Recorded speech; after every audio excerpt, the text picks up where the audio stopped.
原來人類咧對於某一個頻率咧個震動咧係最唔舒服嘅。俾錢嗰個坐中排噶嘛，咁個就好重要。係啦，坐得尾排啲弱勢社群嚟嘅，唔使理佢啊。就係我哋覺得Alpha都係非常之舒服噶啦，係咪？係。點知坐上呢個 Vellfire 咧，又好似更上一層樓咁喎。我冇諗過佢係只係換咗一套嘅吸震筒，得出嚟個效果，今日 AP test 咁樣，哇！原來呢架係好坐啲，好揸啲。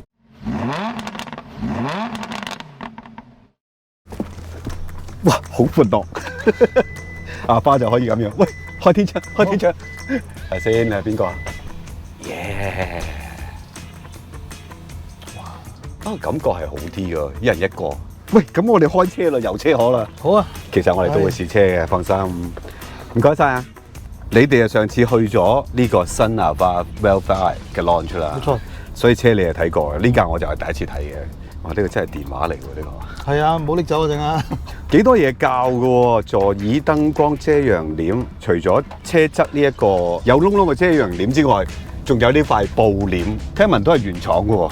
係咯，真係少有啊！出乎意料。因為你講過日本人麻麻地㗎嘛，可能真係中國市場威力太大。係可能。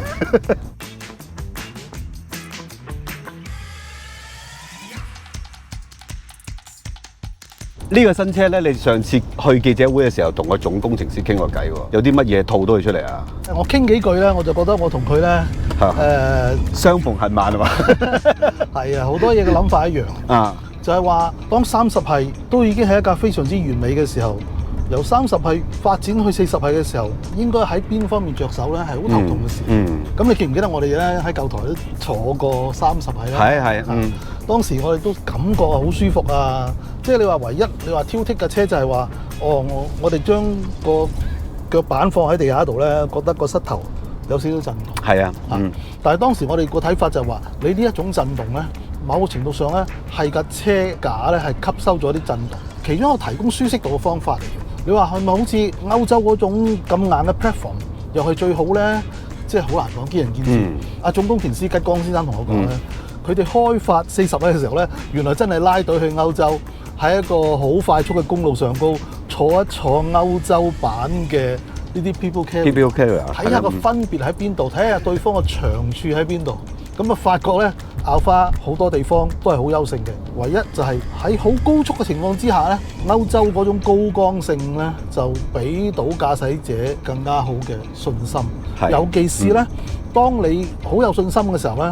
唔單止乘客覺得舒服啦，你揸嗰個咧都冇咁攰。係。咁於是乎咧，發展呢個車嘅時候咧，就重點就係改良呢啲地方。正因為佢唔係太硬啊，換轉就係有嗰種舒服嘅感覺。而呢種嘅舒服感覺，亦都係歐洲嘅 Pure Carrier 冇㗎。所以你點攞個 balance 係真係好困難嘅。呢一個咧係講科學㗎，真係唔係話講感性嘅主觀嘅。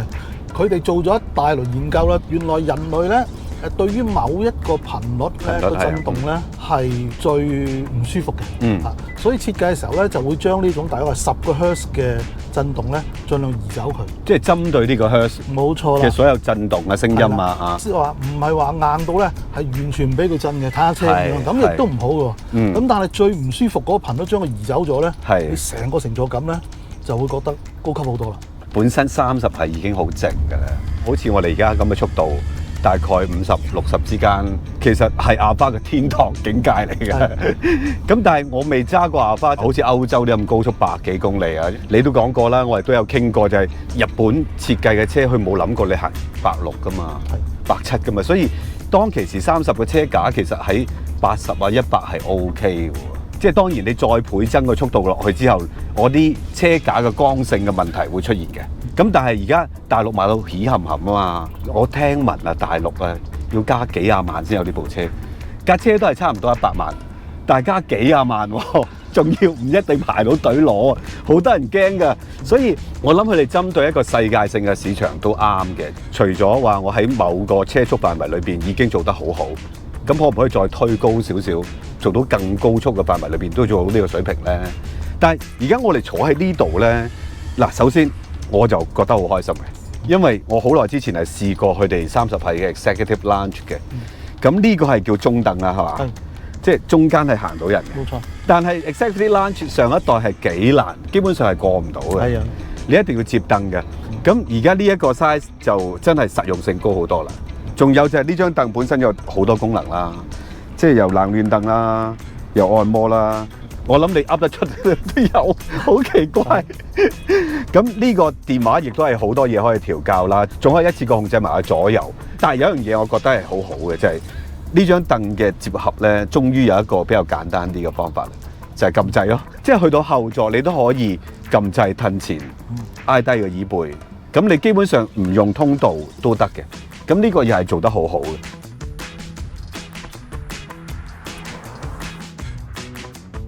中排咧40位再提升咗個降噪嗰個感覺，我覺得係明顯嘅。咁同埋嗰個震盪咧喺呢個腳板再傳到去個膝頭哥嗰位咧係減少咗嘅。所以佢係執呢啲好細微嘅嘢，其實日本車廠不嬲都係咁啊，即係將啲細微嘅嘢認真做，做到佢再好啲。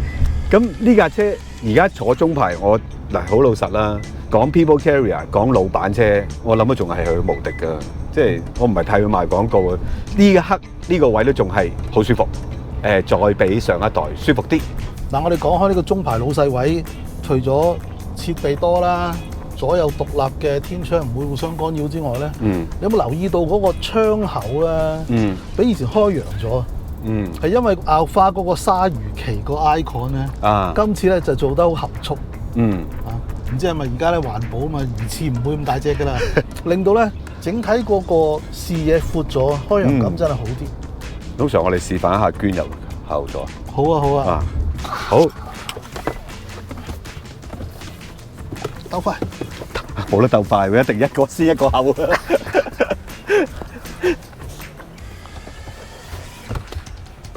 嗱，真係行得過㗎嚇，兩個麻甩佬都行得過啊！嗱，可以咁樣，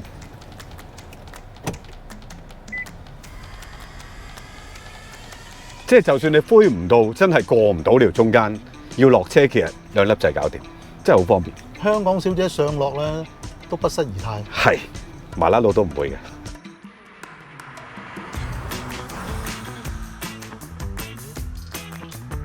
喂，Emma，你有冇留意咧？唔單止我哋咧，大部分人試車咧都好少喺最尾嗰排啊着墨好多嘅。其實就最好唔好坐啦，因為講好唔好揸啦，就梗係前面個司機位。係啊，咁好多時候呢啲 MPV 或者豪華房車咧，俾錢嗰個坐中排噶嘛。係，咁嗰個就好重要。係啦，係啦。坐得尾排啲弱勢社群嚟嘅，唔使理佢啊。但係咧，其實考汽車設計咧，呢一排位好唔好坐咧，先至真係考功夫嘅。唉，其實咧好多時候車廠好多都放棄咗呢個位㗎啦，即係叫做坐得7個你就頂硬上頂一頂啦。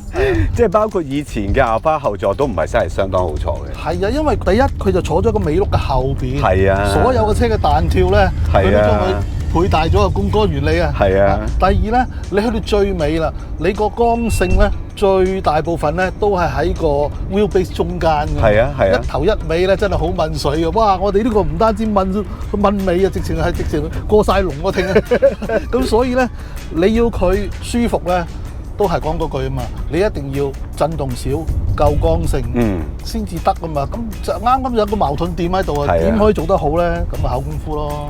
但係而家坐咧，第一個好明顯嘅感覺就係冇舊款嗰啲咁拋啊。頭先下咧就係喺舊款嗰度咧，你會喐得多啲啊，或者個人會揈下多啲有嗰種感覺嘅。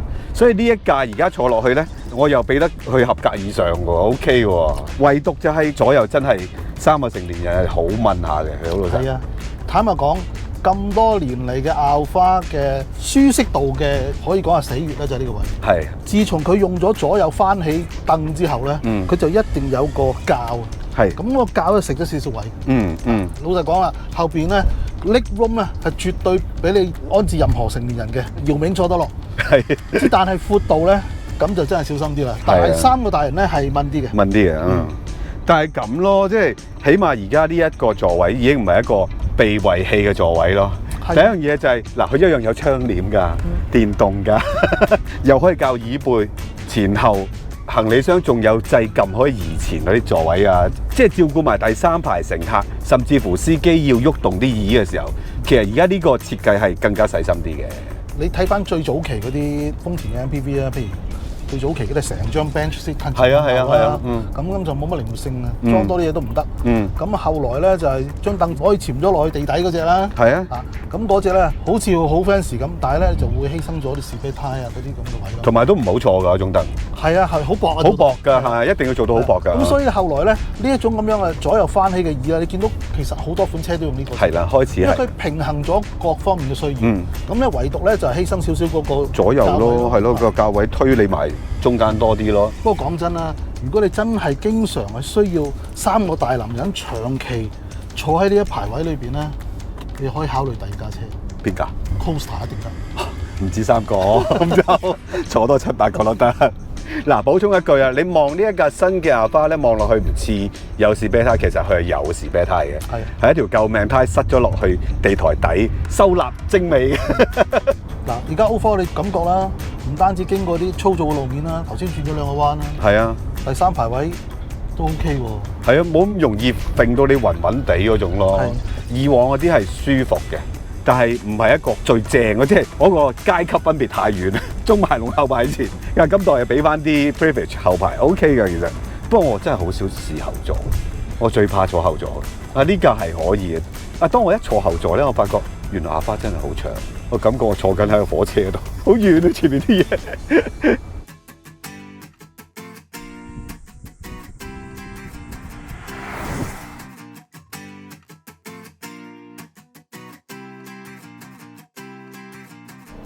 哇！呢個 mon 真係夠大，雖然你唔慣用呢啲360，我知道你靠你雙眼。呢個360亦都相當清晰，仲有你讚口不絕嘅水杯架。唉，冇得頂啊！呢個你去日本旅行咧，租幾日你就知道啦。呢個真係上天嘅恩賜嚟㗎。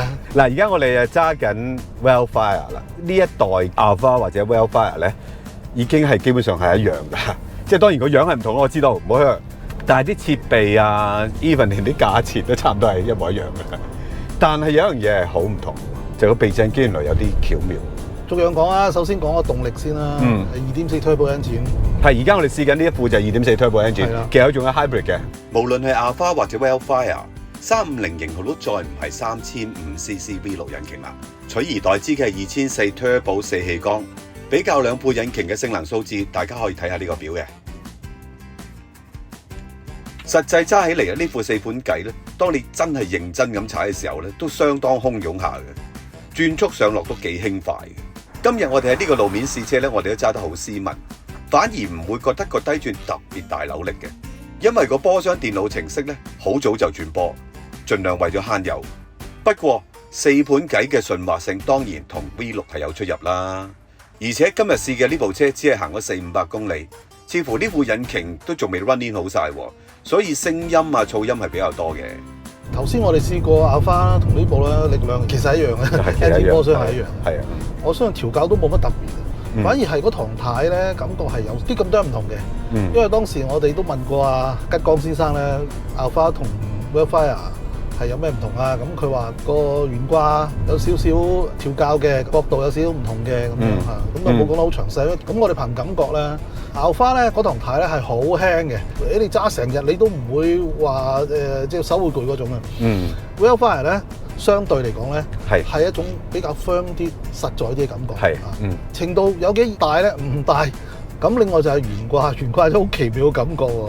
就係我哋覺得Alfa都係非常之舒服㗎啦，係嘛？係。點知坐上呢個 Wildfire 咧，又好似更上一層樓咁喎。咁啊睇翻資料，佢話個懸掛裏邊嗰支 damper 咧係用咗另外一個型號嘅，佢裏邊嘅結構咧係多一個機關嘅，係要嚟控制啲高頻嘅震動。咁呢啲高頻微細震動咧喺咩情況之下係突顯出嚟咧？譬如我哋最出名嘅香港水泥路龍翔道啊，又或者一啲老化咗嘅柏油路啊，即係3號幹線啊，咁嗰啲咧，你就覺得咧其實係幾嘈啊，同埋幾煩擾嘅。呢一支避震咧，我哋頭先刻意走過新娘潭路，都有少少呢啲咁樣嘅老化咗嘅柏油路面咧，感覺佢抑制得非常之唔錯。咁由於有呢啲咁嘅高頻嘅抑制咧，喺轉彎嘅時候都有少少幫助嘅，因為佢冇咁亂啊，嗰啲震動啊，令到你係喺轉彎嘅時候咧信心係會多咗少少。你一定感覺到個分別。但係你話係咪強烈到一架房車、一架跑車咁樣咧？當然唔係啦。我唔會幻想揸 Wildfire 就係跑車咯。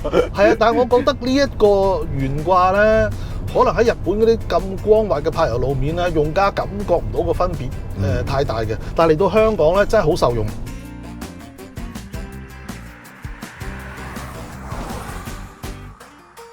咁啊，講開路面咧。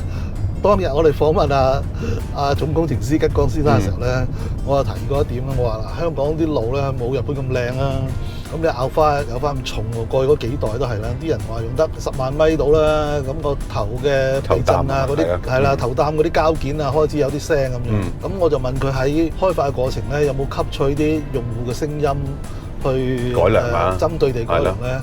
咁佢又講咗一樣好有趣。佢話今次嘅研發咧。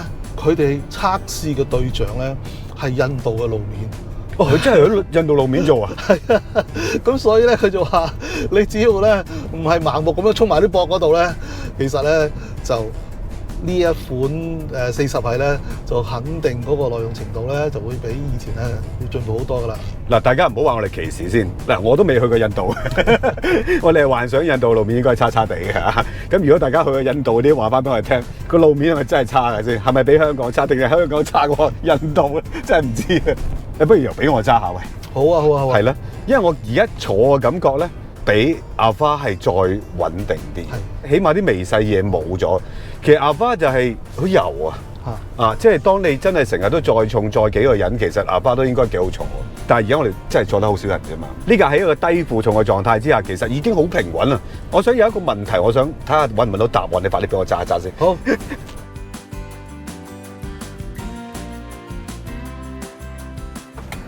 好，校翻個戰鬥機位先。呢個雪櫃嚟喎，凍冰冰嘅喎。涼涼地啦。涼涼地啊？咁冇你嗰個咁勁嘅。我額外買呢個原裝嘅大佬。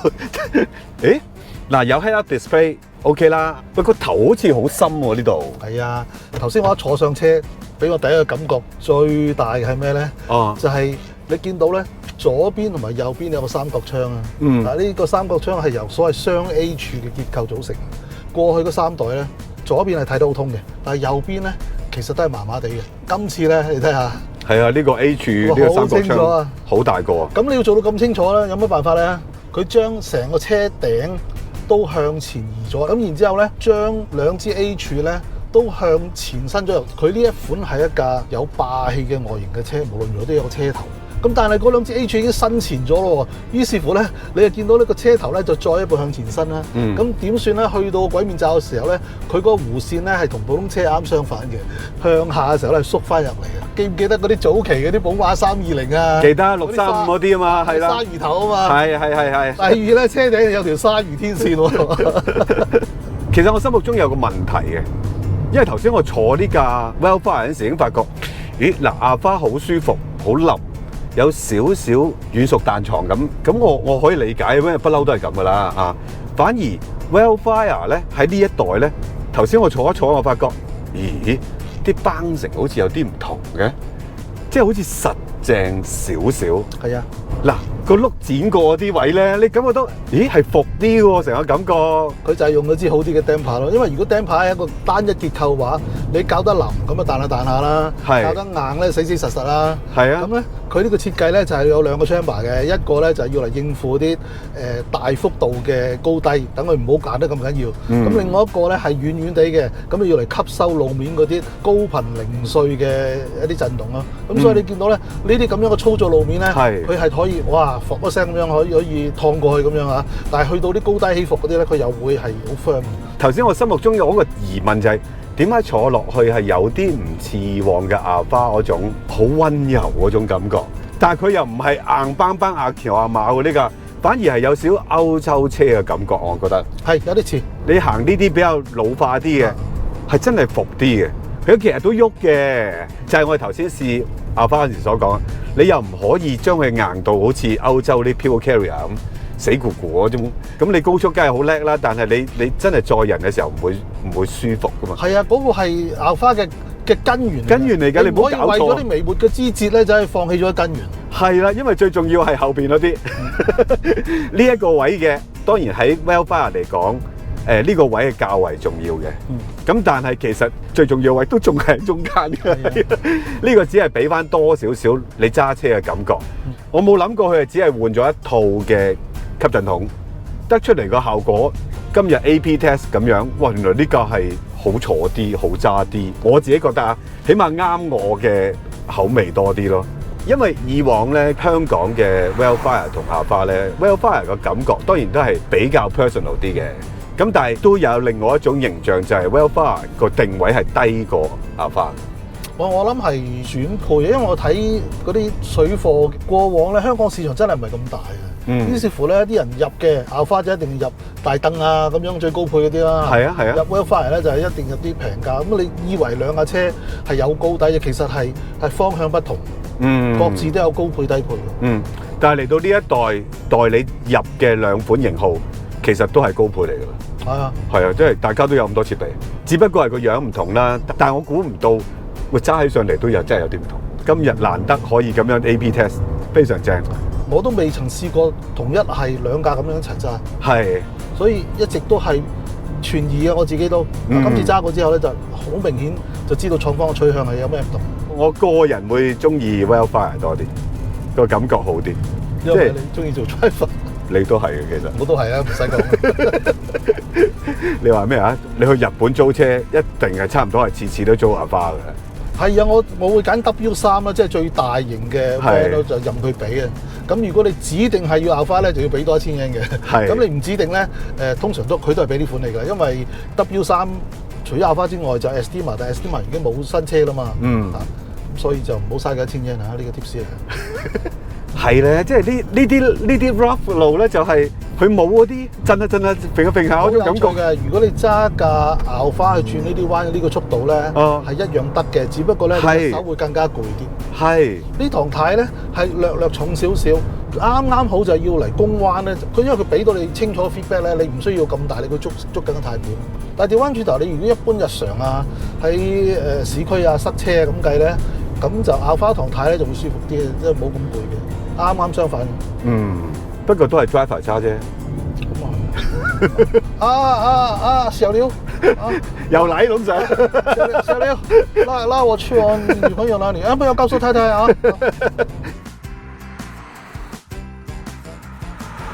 好啦，其實我哋今日一口氣試兩部車，又天熱又落雨，就試完啦。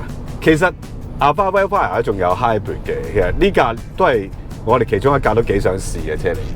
因為佢個 hybrid 好似係改嗰啲嘢嚟，雖然未係第5代 hybrid，但係第4代裏邊嘅改良版本，4.5版本啊，可以咁講，係，但係4.5又唔會出現喺其他車喎，咁所以都得意嘅。